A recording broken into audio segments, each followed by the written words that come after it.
Movie के start में हमें बताया जाता है कि north face of Iger Switzerland का एक ऊंचा बर्फीला पहाड़ है जिसका असली नाम अल्पाइन फेस है और उसे वॉल ऑफ डेथ भी कहा जाता है। एक प्लेन द्वारा उस नॉर्थ फेस पर गए दो क्लाइंबर्स मैक्स और कार्ल को ढूंढने की कोशिश की जा रही थी। काफी ढूंढने के बाद वो नहीं मिलते और उन्हें मृत्यु घोषित कर दिया जाता है। उनकी मौत के बाद वहां की गवर्नमेंट ने उस पहाड़ पर किसी भी तरह की चढ़ाई पर बैन लगा दिया था, लेकिन बैन के बाद भी न्यूज रिपोर्टर यही बोल रहे थे कि जो कोई भी नॉर्थ फेस की चढ़ाई को पूरा करेगा उसे ओलंपिक का हीरो माना जाएगा, क्योंकि नॉर्थ फेस क्लाइंब करने वाले को ओलंपिक गोल्ड मेडल दिया जाएगा। अब हमें 1936 में बर्लिन का एक न्यूज़पेपर ऑफिस दिखाया जाता है जहाँ एक मीटिंग में माउंटेन क्लाइंबिंग के बारे में डिस्कशन चल रहा था। वहीं पर हम लुइस को देखते हैं जो उस मीटिंग में हो रही डिटेल को नोट कर रही थी। लुइस उस ऑफिस की सेक्रेटरी है। सब लोग ये डिस्कस कर रहे थे कि इस बार क्लाइंबिंग के लिए सिर्फ जर्मन को ही क्लाइंबिंग के लिए भेजा जाएगा। तभी यहाँ पर बैठे एक आदमी को दो जर्मन क्लाइंबर्स की याद आती है जिनका नाम एंडी और टोनी होता है, जो कि माउंटेन ब्रिगेड नाम के एक आदमी के यूनिट में बहुत फेमस क्लाइंबर्स होते हैं। तभी लुइस कहती है कि मैं इन दोनों को जानती हूँ क्योंकि वो दोनों मेरे बचपन के दोस्त हैं। ये सुनकर सब उसकी बात को इग्नोर कर देते हैं और उसका मजाक उड़ाते हैं। लेकिन मीटिंग खत्म होने के बाद लुइस का बॉस उससे पूछता है कि अगर एंडी और टोनी इतने ही अच्छे क्लाइंबर्स हैं तो नॉर्थ फेस की क्लाइंबिंग के लिए आगे क्यों नहीं आ रहे। इस पर लुइस कहती है कि मुझे नहीं पता। तो लुइस का बॉस उसे कुछ पैसे देते हुए कहता है कि जाकर इन दोनों से मिलो और इन्हें बताओ कि जर्मन में सब यही चाहते हैं कि वो दोनों नॉर्थ फेस की चढ़ाई करें। इधर हम माउंट ब्रिगेड का ऑफिस देखते हैं जहाँ टोनी और एंडी को कर्फ्यू तोड़ने की वजह से टॉयलेट साफ करने की सजा दी जाती है।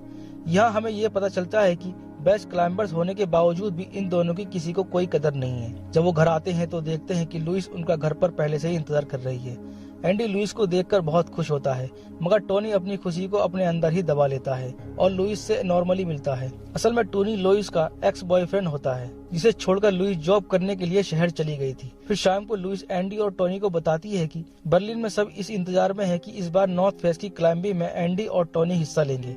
एंडी ये सुनकर खुश हो जाता है, लेकिन टोनी कहता है कि वो पिछली बार की क्लाइंबिंग के दौरान मारे गए क्लाइंबर्स मैक्स और कार्ल को जानता था। वो भी अच्छे क्लाइंबर्स थे, लेकिन वो अपनी क्लाइंबिंग पूरी नहीं कर पाए। इसके अलावा वहाँ आने वाली बहुत सारी मुश्किलें जैसे कि रॉक स्लाइड, स्नो स्टॉर्म जैसी कई मुसीबतें हैं, इसके लिए वो रेडी नहीं है। ये बोलकर टोनी वहाँ से चला जाता है। लुइस वापस अपने बॉस को बताती है कि टोनी ने मना कर दिया है। ये सुनकर बॉस कहता है कि टोनी और एंडी से पहले ही दो ऑस्ट्रेलियन क्लाइंबर्स बिली और एडी ने अपना कैंप नॉर्थ फेस के नीचे लगा लिया है और अब हम दोनों वहाँ जाकर उनका इंटरव्यू लेंगे और अपने न्यूज़पेपर के लिए वहां से क्लाइंबिंग की अपडेट भेजेंगे। वहीं दूसरी तरफ एंडी की जिद देखकर टोनी अपना मन बदल लेता है, लेकिन ऑफिस से छुट्टी न मिलने की वजह से उन दोनों को अपनी नौकरी छोड़नी पड़ती है। इसके बाद वो दोनों माउंटेन क्लाइंबिंग की तैयारी करने लगते हैं और क्लाइंबिंग में काम आने वाला सारा सामान इकट्ठा करने लगते हैं। लेकिन इनके पास ट्रेन के टिकट के लिए पैसे नहीं थे, तो वो दोनों अपनी साइकिल से ही 700 किलोमीटर का सफर तय करके स्विट्जरलैंड पहुंच जाते हैं। एंडी और टोनी देखते हैं कि उनसे पहले ही वहाँ बहुत सारे क्लाइंबर्स नॉर्थ फेस के नीचे कैंप लगाकर बैठे हैं। वो दोनों यहाँ पर ऑस्ट्रियन क्लाइंबर्स बिली और एडी से भी मिलते हैं और रात में चारों साथ में बैठकर खाना खाते हैं। इधर लुइस और उसका बॉस भी उस क्लाइंबिंग को कवर करने के लिए ट्रेन से स्विट्जरलैंड पहुँच जाते हैं और ये लोग एक 5 स्टार होटल में रुकते हैं जहाँ और भी कई सारे जर्नलिस्ट और भी कई सारे क्लाइंबर्स को देखने आए थे। इस मूवी में हमें दिखाया गया है कि कैसे 1936 में माउंटेन क्लाइंबर्स को कोई भी सुविधा नहीं दी जाती थी। क्लाइंबर्स टेंट लगाकर और सूप पीकर अपना गुजारा करते हैं, जबकि बाकी लोग आलीशान होटल में रहकर माउंटेन क्लाइंबिंग के बारे में बड़ी बड़ी बातें किया करते थे। अगले दिन लुइस और उसका बॉस क्लाइंबर्स का इंटरव्यू ले रहे थे, तभी लुइस को एंडी दिख जाता है। लुइस का बॉस एंडी और टोनी को डिनर के लिए होटल में इन्वाइट करता है। रात को सब लोग साथ में डिनर करते हैं और लुइस सबकी सलामती और सुरक्षित आने की दुआ करती है। रात को टोनी लुइस के कमरे में जाता है और उसे अपनी डायरी दे देता है। तभी लुइस कहती है कि तुम तो कभी भी इस डायरी के बिना क्लाइंबिंग के लिए नहीं जाते। इस पर टोनी कहता है कि आज तक मेरी क्लाइंबिंग की सारी डिटेल इस डायरी में है और मैं नहीं चाहता कि ये डायरी कहीं खो जाए, इसलिए तुम इसे संभाल कर रखना। तो लुइस कहती है कि वो उस डायरी को संभाल कर रखेगी और साथ ही वो टोनी के वापस आने का इंतजार भी करेगी ताकि वो उसे ये डायरी वापस कर सके। ये दोनों भारी मन से एक दूसरे से अलविदा कहते हैं। कैंप आकर टोनी एंडी से कहता है कि चलो अब हम रात में ही चढ़ाई शुरू करेंगे क्योंकि अभी मौसम साफ है। ये 18 जुलाई की रात थी, लेकिन दोनों ऑस्ट्रेलियन क्लाइंबर्स बिली और एडी भी उनका पीछा करते हुए क्लाइंबिंग शुरू कर देते हैं। सुबह होने पर सभी लोगों को पता चल जाता है कि 4 क्लाइंबर्स ने चढ़ाई शुरू कर दी है, तो नीचे सभी जर्नलिस्ट और बाकी लोग जमा होकर उन्हें दूरबीन से देखने लगते हैं। वहीं दूसरी तरफ एंडी का पैर फिसलने से कुछ पत्थर से नीचे गिरने लगते हैं। एंडी जोर से चिल्लाकर सबको अलग कर देता है, लेकिन बिली के सर पर एक पत्थर लगने से वो घायल हो जाता है। तभी बिली कहता है कि क्या तुम लोग कोई दूसरा रास्ता नहीं ढूंढ सकते थे, ये रास्ता बहुत मुश्किल है। तो एंडी चिल्लाते हुए कहता है कि तुम हमारा पीछा क्यों कर रहे हो, तुम खुद आसान रास्ता ढूंढ लो। लेकिन फिर भी एडी और बिली उन दोनों का पीछा करते हुए क्लाइंबिंग करते रहते हैं, क्योंकि बिली और एडी जानते थे कि एंडी और टोनी बेस्ट क्लाइंबर्स है। उनके पीछे जाकर नॉर्थ फेस को कंप्लीट करने के चांस ज्यादा हैं। बिली को चोट लगने की वजह से एंडी और टोनी क्लाइंबिंग में उनकी मदद करते हैं। संडे 19 जुलाई की सुबह आराम करने के बाद ये लोग अपनी क्लाइंबिंग फिर से शुरू कर देते हैं, पर बिली की बिगड़ती हालत को देखकर एडी उसे वापस चलने को कहता है। इस पर बिली कहता है कि नीचे हमारे लिए कुछ नहीं रखा है, टॉप पर जाने पर ही हमें रिस्पेक्ट मिलेगी। इसके बाद वो दोनों क्लाइंबिंग शुरू कर देते हैं। सुबह 11:15 बजे तक टोनी और एंडी आइस जोन में पहुंच चुके थे, लेकिन तभी मौसम खराब हो जाता है। हर तरफ बर्फ की धुंध छा जाती है और सर्दी भी बढ़ चुकी थी, जिसकी वजह से बिली की तबीयत और भी ज्यादा खराब होने लगती है। और तभी टोनी को यहाँ पर पहले मरे हुए क्लाइंबर्स मैक और काल की डेड बॉडी और उनका सामान बर्फ में मिलता है। ये लोग उनकी डेड बॉडीज को निकालकर स्लीपिंग बैग में कवर करके नीचे की तरफ फेंक देते हैं, ताकि उनकी बॉडी पार्ट्स को रिकवर किया जा सके। 3:40 तक सब लोग फ्लेटेरियन पॉइंट तक पहुंच जाते हैं, लेकिन तभी अचानक बिली का पैर फिसल जाता है और नीचे की तरफ गिरने की वजह से उसका पैर पत्थरों में फंस चुका था और टूट जाता है। टोनी और एंडी उसकी रस्सी को अच्छे से पकड़ लेते हैं ताकि वो नीचे ना गिरे, लेकिन अब बिली की हालत बहुत खराब हो चुकी थी। टोनी कहता है कि अब उन्हें वापस नीचे जाना होगा, क्योंकि अब बिली क्लाइंब नहीं कर सकता। तभी एडी कहता है कि अब तक तुम दोनों ने हमारी बहुत मदद की है, अब तुम अपनी क्लाइंबिंग को पूरा करो। बिली को मैं नीचे लेकर जा रहा हूँ। लेकिन टोनी कहता है कि तुम बिली को अकेले नीचे नहीं ले जा सकते, ये पॉसिबल नहीं है। इस पर एडी कहता है कि अगर हमें बिली के साथ ही जाना है तो नीचे क्यों, ऊपर की तरफ क्यों नहीं जा सकते। टोनी के मना करने के बाद भी एडी उसे मना लेता है। मंडे 20 जुलाई को वो लोग बिली को एक स्लीपिंग बैग में डालकर क्लाइंबिंग शुरू कर देते हैं। अभी ये लोग कुछ ही ऊपर आए थे कि तभी बर्फ का तूफान आ जाता है। तूफान की वजह से उनकी रस्सी खुलने लगती है, लेकिन हिम्मत करके टोनी रस्सी को खींच लेता है। इसी दौरान उसके एक हाथ का ग्लव भी हवा में उड़ जाता है, लेकिन जमी हुई हवा में भी टोनी अपने साथियों को ऊपर खींचने में कामयाब हो जाता है। अब वो चारों एक कोने में बैठ जाते हैं ताकि वो लोग एक दूसरे को जगाकर रख सके, क्योंकि अगर उन्हें नींद आ गई तो वो बर्फ के तूफान में जमकर मर जाएंगे। थर्सडे 21 जुलाई सुबह 5:20 पर नीचे लुइस को याद आता है कि टूरिस्ट को नॉर्थ फेस की ऊंचाई और खूबसूरती देखने के लिए पहाड़ों के बीच में एक ट्रेन ट्रैक है, जिसकी गैलरी बाहर नॉर्थ फेस की तरफ खुलती है। लुइस वहाँ जाकर केयर टेकर से मदद मांगती है, तो केयर टेकर कहता है कि वो लोग गैलरी 38 से लगभग 200 मीटर दूर होंगे, तो वहाँ जाकर चेक करते हैं। लुइस वहाँ जाकर टोनी का नाम जोर जोर से चिल्लाती है, पर टोनी का कोई रिस्पॉन्स नहीं मिलने की वजह से उसे डर लगने लगता है।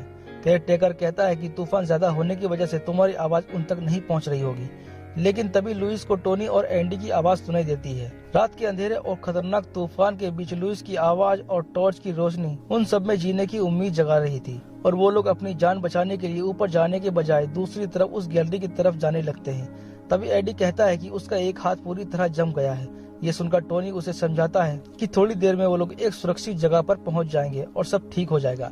लेकिन मुश्किलें तो अभी शुरू हुई हैं, क्योंकि दूसरी तरफ जाते वक्त वो देखते हैं कि एक पहाड़ से दूसरे पहाड़ पर जाने के लिए उनके पास जरूरत की चीजें नहीं है। तो एंडी खुद को एक रस्सी में बांधकर लटकते हुए दूसरे पहाड़ की तरफ जाने की कोशिश करता है, ताकि वहां जाकर रस्सी बांधकर वो सबके लिए रास्ता बना सके। पर तेज तूफान और लगातार बर्फ गिरने की वजह से वो नाकाम रहता है। लेकिन टोनी भी हार नहीं मानता और वो डिसाइड करता है कि वो लोग थोड़ा ऊपर जाकर फिर नीचे उसी गैलरी में उतरने की कोशिश करेंगे। मगर अंधेरे में तूफान की वजह से ये करना नामुमकिन था। उनके पास इसके अलावा कोई दूसरा रास्ता भी नहीं था। तभी लुइस का बॉस भी वहाँ गैलरी में आ जाता है और लुइस से कहता है कि ये तस्वीर तुम्हारी जिंदगी बदल देगी। इस पर लुइस कहती है कि वो यहाँ तस्वीर लेने नहीं आई है, बल्कि 4 मरते हुए लोगों की मदद करने आई है। वहीं दूसरी तरफ वो चारों नीचे उतरने की कोशिश कर रहे थे कि तभी ऊपर से बहुत सारी बर्फ उनके ऊपर गिरने लगती है, जिससे एंडी बेहोश हो जाता है और एडी का एक पत्थर से सर टकरा जाने की वजह से उसकी मौत हो जाती है। टोनी जोर जोर से चिल्लाकर एंडी को होश में लाता है, मगर तब तक जिस रस्सी में एंडी और बिली बंधे होते हैं वो निकलने वाली ही होती है कि टोनी उस रस्सी को अकेले ही खींचकर बिली और एडी की जान बचाने की कोशिश करता है और एडी से कहता है कि रस्सी छूट रही है, हिम्मत करके ऊपर की तरफ आने की कोशिश करो। लेकिन एंडी की ताकत और हिम्मत दोनों ही जवाब दे चुकी थी। तभी एंडी चाकू निकालता है और रस्सी को काटना शुरू कर देता है। इसी दौरान टोनी उसे ऐसा करने से मना करता है, मगर एंडी ने टोनी की जान बचाने के लिए अपनी रस्सी को काट दिया था और नीचे गिरने से पहले एंडी बस ये कहता है कि तुम सही सलामत घर चले जाना मेरे भाई। जिसके बाद एंडी और बिली नॉर्थ फेस की बर्फीली पहाड़ियों में गिरते हुए गायब हो जाते हैं। लुइस और केयर टेकर देखते हैं कि टोनी और एडी गैलेक्सी से ज्यादा दूर नहीं थे, पर तूफान की वजह से उन दोनों की मदद करना नामुमकिन था। इसलिए वो लोग नीचे होटल में आ जाते हैं और बाकी क्लाइंबर्स को उनकी मदद करने के लिए मना लेते हैं। इसके बाद 3 क्लाइंबर्स गैलरी से बाहर निकलकर टोनी तक पहुंचने की कोशिश करते हैं, पर तेज हवा और ऊपर से पड़ती बर्फ की वजह से वो लोग चाह कर भी कुछ नहीं कर पा रहे थे। वो लुइस से कहते हैं कि किसी भी तरह ये रात निकल जाए तो हम कल सुबह जाकर टोनी को बचाने की कोशिश कर सकते हैं। लेकिन लुइस जानती थी कि अगर टोनी रात भर बाहर रहा तो वो सुबह तक नहीं बच पाएगा। लुइस उस बर्फीले तूफान में टॉर्च लेकर गैलरी से बाहर आ जाती है और एक कोने में बैठकर टोनी को आवाज देती है ताकि टोनी को यह एहसास होता रहे कि वो अकेला नहीं है। अब बुधवार 22 जुलाई की सुबह तूफान रुक जाता है। जब तीनों क्लाइंबर्स मदद करने के लिए वापस आते हैं तो लुइस बाहर ठंड में बैठी उनका इंतजार कर रही थी। इसके बाद क्लाइंबर्स टोनी को आवाज लगाकर बोलते हैं कि हम इस जगह से ऊपर नहीं आ पा रहे हैं, तुम अपनी रस्सी को खोलकर नीचे गैलरी की तरफ गिराओ, फिर हम तुम्हें नीचे खींच लेंगे। टोनी का चेहरा और उसके हाथ पैर ठंड की वजह से जम चुके थे। फिर वो बहुत मुश्किल से अपने दांतों से उस रस्सी को खोलकर नीचे गिरा देता है। इसके बाद नीचे खड़ा एक क्लाइंबर्स कहता है कि ये रस्सी ऊपर जाने के लिए मजबूत नहीं है। तभी सब लोग ऊपर देखते हैं कि टोनी उस रस्सी से लटक कर धीरे धीरे नीचे की तरफ आ रहा है, लेकिन गैलरी से कुछ ही ऊपर रस्सी खत्म हो जाती है, जिसकी वजह से टोनी ऊपर ही लटकता रह जाता है। तभी लुइस पहाड़ पर थोड़ा ऊपर जाकर देखती है कि टोनी बेहोश हो चुका है। तभी लुइस टोनी को आवाज देती है और कहती है कि टोनी प्लीज उठ जाओ, थोड़ी कोशिश करो, मैं तुम्हारे लिए यहाँ खड़ी हूँ, फिर हम दोनों हमेशा साथ रहेंगे। इसके बाद टोनी बड़ी मुश्किल से अपना सर उठाता है और लुइस को देखता है। लुइस को देखकर वो अपनी आखिरी सांस लेता है। इसके बाद मूवी के एंड में हमें बताया जाता है कि लुइस न्यूज रिपोर्टर की जॉब छोड़कर अपने लिए फोटोग्राफी में नई दुनिया ढूंढ लेती है। कई साल बीत जाने के बाद भी लुइस टोनी और एंडी को हमेशा याद करती है।